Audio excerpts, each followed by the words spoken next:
Difficultés à communiquer? La chose essentielle justement pour pouvoir se comprendre, pour pouvoir justement être bien avec les autres.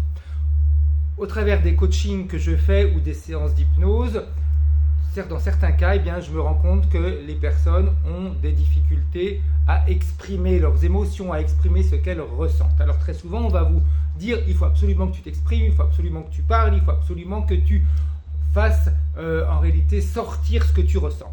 Mais si on ne vous explique pas pourquoi vous avez ce type de problématique, si on ne va pas les déverrouiller, ce qui vous empêche de communiquer, comment est-ce que vous pouvez communiquer? Ce n'est pas en continuant à vous dire que vous devez communiquer que ça va changer grand-chose. Non.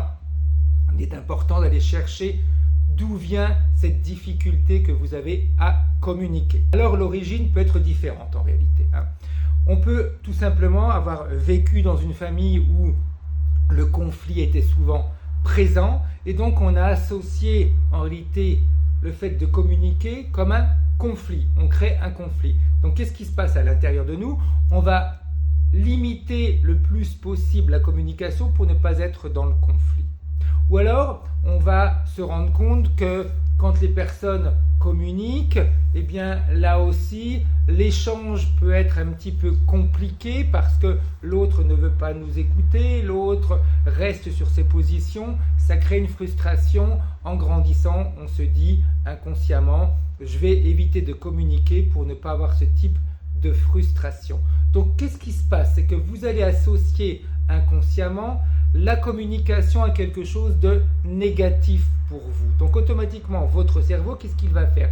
Il va mettre en place un mécanisme qui vous empêchera de communiquer, qui limitera votre communication pour que vous puissiez souffrir le moins possible. Voilà, ça c'est essentiel. Ça, il faut comprendre quelle est votre difficulté dans la communication. Ça peut être également un parent qui ne parlait pas et qui restait dans son coin. On a enregistré son comportement, on s'est dit tiens, c'est comme ça qu'il faut faire. Un professeur qui a pu en réalité nous humilier devant les autres, etc. Et pour ne pas avoir le même ressenti, on va se mettre de côté. Il y a plein de choses qui peuvent se cacher derrière cette problématique. Donc, l'objectif d'un coaching ou d'une séance d'hypnose, c'est d'aller déprogrammer ce que votre inconscient a pu mettre en place. Rappelez-vous, tant que vous n'aurez pas travaillé sur l'origine de votre problématique, vous ne pourrez pas vous en défaire. Et puis, il faut également, après, associer la communication à un échange. L'échange est quelque chose d'essentiel, l'échange est quelque chose de positif. La communication, c'est échanger. Ce n'est pas discuter, ce n'est pas être en conflit.